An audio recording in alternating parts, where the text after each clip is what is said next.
ایک وقت آیا کرتا تھا ایجنسیاں کسی کو اٹھاتی تھی تو کچھ حیا کیا کرتی تھی. ایک وقت تھا کہ جب کوئی غیر قانونی کام ہوا کرتا تھا تو پردہ رکھتے تھے. اب تو ایک ہی بات ہے، جو کرنا ہے، جو اکھاڑنا ہے اکھاڑ لو، کریں گے اور ڈٹائی سے کرتے آ رہے ہیں. جو میرٹ ہیں وہ یہ ہیں، کسی چیف جسٹس کے ساتھ آپ کی سلام دعاؤ، کوئی ایجنسی آپ کو سپورٹ کر رہی ہو، کوئی طاقتور آدمی آپ کی پشت پہ ہو. جتنے جج ہمارے سامنے ایلیویٹ ہوئے پورے 3-3.5 دہائیوں میں، سب کو جانتے ہیں. باقی تو باپ جج، بیٹا جج، ابھی بھی میں مثالیں دے سکتا ہوں. درجنوں جج جو ہیں وہ ایک ہی خاندان سے ہوتے ہیں. رشتہ داریاں، فلاں نے فلاں چیمبر کو، جس چیمبر میں وکیل رہا ہے اس نے اپنے چیمبر کے تمام وکیلوں کو اٹھا دیا، جج بنا دیا. کوئی ہائی کورٹ میں، کوئی سپریم کورٹ میں بیٹھے ہیں. آپ کے بلوچستان میں اسمگلنگ کا راج ہوتا، سارے ادارے اسمگلنگ میں لگے ہیں.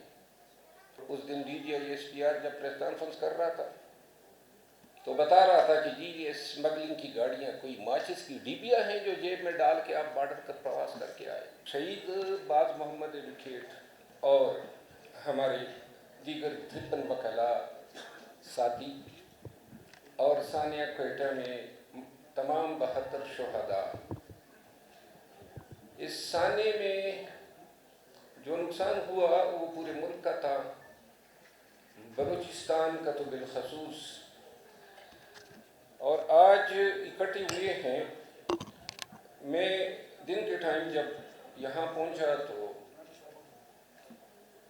باز محمد فاؤنڈیشن شہید کے زیر اہتمام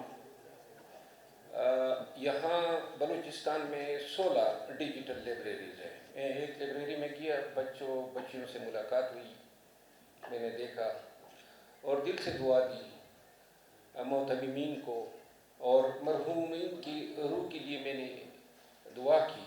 یقین کریں وہ بچیوں کو جو ماحول دیا گیا، فری انٹرنیٹ، اچھا ماحول، بغیر کسی لوڈ شیڈنگ کے بجلی کی فراہمی، کولرز، اور یہ تمام فری آف کاسٹ، اور اپنے گھر سے یہ چلا رہے ہیں.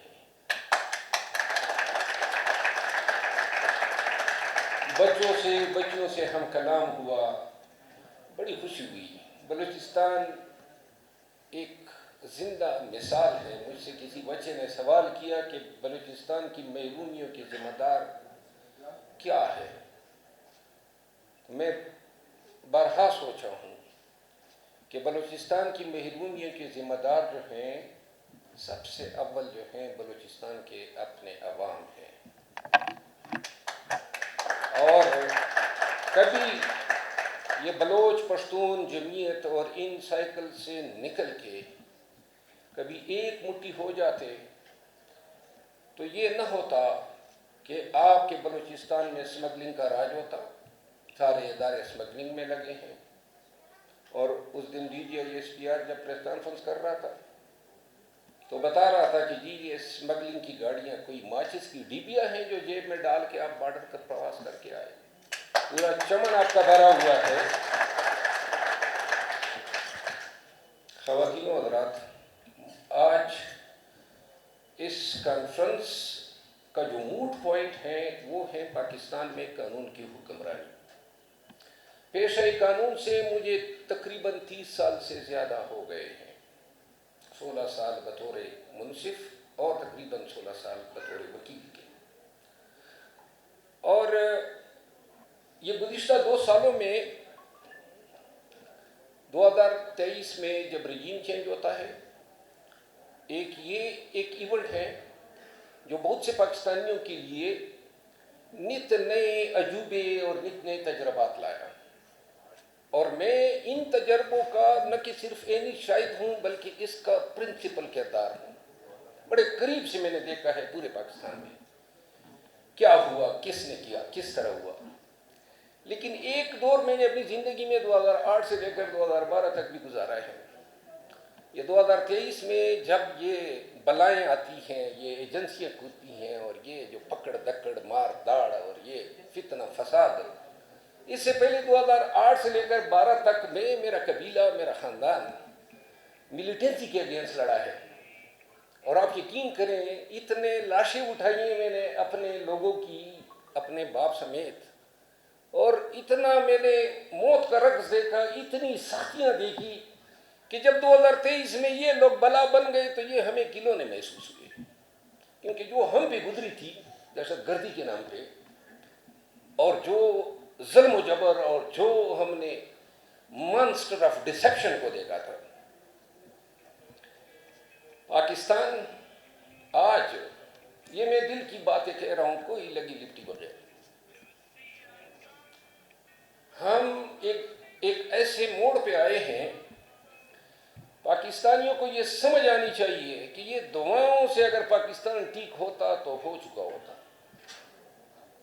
دعاؤں کی شاید تو فیل یہی ایک وجہ ہے کہ پاکستان ابھی تک قائم ہے، باقی ہمارا علاج فریادوں میں نہیں ہے، ہمارا علاج دعاؤں میں بھی نہیں ہے، اور ہمارا حل جو ہے وہ دہائیوں میں بھی نہیں ہے کہ دہائی دو، اور جی اسٹیبلشمنٹ یہ کر رہی ہے، عدلیہ یہ کر رہی ہے، 76 سال ہم نے گزارے ہیں اس ملک میں، اور یہ ہمارا ملک ہے، اور اس ملک میں صرف اور صرف پیدا ہونے کی قیمت ہم نے چکائی ہے زندگیاں دے کے۔ آپ یقین کریں جو بلوچستان نے اور خیبر پختونخوا نے سہا ہے 12-13 میں، جو لاسز، جو نقصانات ہم نے سہے ہیں، ان نقصانات نے پریکٹیکلی ہمیں زندہ لاشیں بنایا ہوا ہے۔ کوئی ہماری زندگی میں کوئی ہماری رغبت ہی نہیں رہی ہے، اور جب یہ رغبت ختم ہو جائے نا تو پھر کوئی چیز آپ کو ڈرا ہی نہیں سکتی، کیونکہ آپ کی زندگی کی خواہش ہی نہیں ہوتی ہے۔ تو لہذا آج ساری وہ بہانے ہی ختم ہے۔ ایک وقت آیا کرتا تھا ایجنسیاں کسی کو اٹھاتی تھی تو کچھ حیا کیا کرتی تھی، ایک وقت تھا کہ جب کوئی غیر قانونی کام ہوا کرتا تھا تو پردہ رکھتے تھے، اب تو ایک ہی بات ہے، جو کرنا ہے، جو اکھاڑنا ہے اکھاڑ لو، کریں گے، اور ڈٹائی سے کرتے آ رہے ہیں۔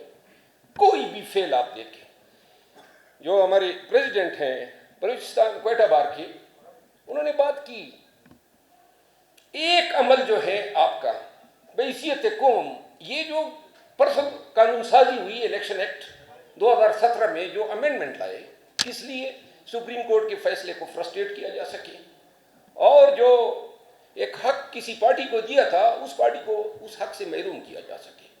پارلیمان یہ قانون بنا رہا ہے، اور یہی پارلیمان قانون بنا رہا تھا باجوہ کے دور میں کہ باجوہ کو ایکسٹینشن دو، کیونکہ باجوہ جو ہے وہ پاکستان کے لیے انڈسپینسیبل ہے، اور یہی ایک وقت آئے گا کہ موجودہ آرمی چیف کے لیے بھی قانون بنے گا کہ اس کو بھی ایکسٹینشن دو۔ یہ تو ابھی یہ بھی قانون بنا رہا تھا کہ قاضی فائز عیسیٰ کو ایکسٹینشن دو، یہ تو بلا ہوگی ان 8 جج صاحبان کا کہ انہوں نے ان کا پروگرام جو ہے کر دیا۔ اب سنیں، یقین کریں، یہ نظام جو ہے نا یہ ہماری چمڑی ادھیڑ رہا ہے، اور کیوں نہ کرے؟ آپ پہلے اپنے ہائی کورٹ کے ججوں کا تھوڑا سا آپ موازنہ کریں، ملاحظہ کریں اور تاریخ پڑھیں۔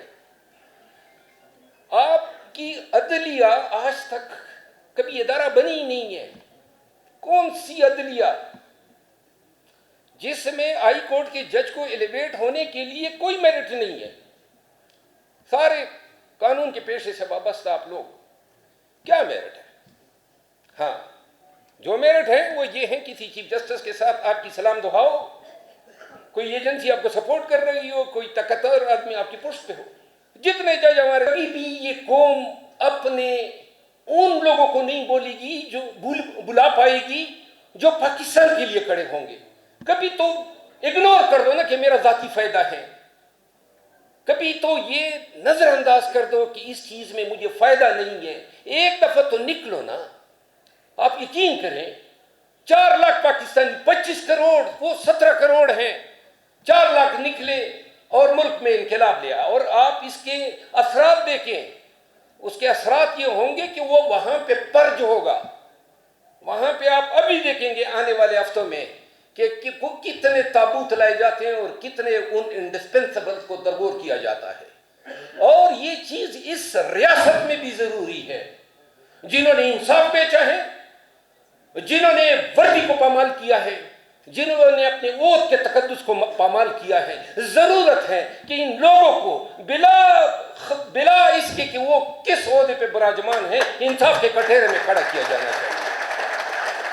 یہ میری باتوں کو بڑبولے کی آواز نہ سمجھیں.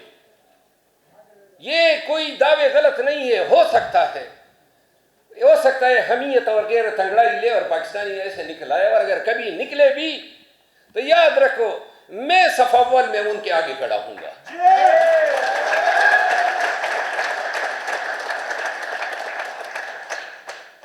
بہت دکھ ہوتا ہے، کچھ بھی نہیں رہتا ہے. میں نے آج سے 3 ایام قبل یہ فیصلہ کیا کہ میں اپنے خاندان کو مستقل پاکستان سے باہر بھیجتا ہوں.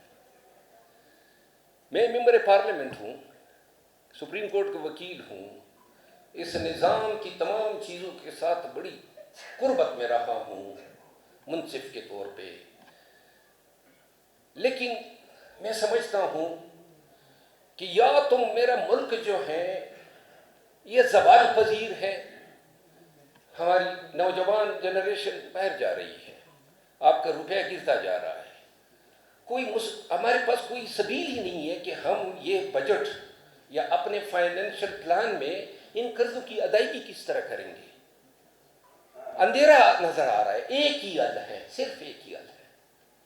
وہ حل یہی ہے کہ جو آپ کا اقتدار ہے، جو عوام کا اقتدار ہے، وہ اپنے اقتدار پہ قبضہ کر لے. قانون آپ کو دیتا ہے، آئین آپ کو دیتا ہے. تو لہٰذا پاکستانیوں اپنی آنکھیں کھولو. ایک احتجاج، نیشن وائڈ پروٹیسٹ، صرف اور صرف قانون کی حکمرانی کے لیے، جمہوریت کی بالادستی کے لیے اور دستور کی بالادستی کے لیے. اس میں شاید جانے بھی چلی جائے، لیکن جو قومیں اپنے، وہ حضرت علامہ اقبال کیا فرماتے ہیں کہ تجھ کو بتاؤں میں کہ تقدیر امم کیا ہے، شمشیر و ثنا اول طاؤس و رباب آخر. جو قومیں اپنی حالت کو بدلنے کے لیے کوئی کردار ادا نہیں کرتی ہے، تو جو تاریخ کے طالب علم ہیں ان کو یاد ہوگا ایک زمانے میں ہوا کرتی تھی میزوپوٹیمین سیولائزیشن.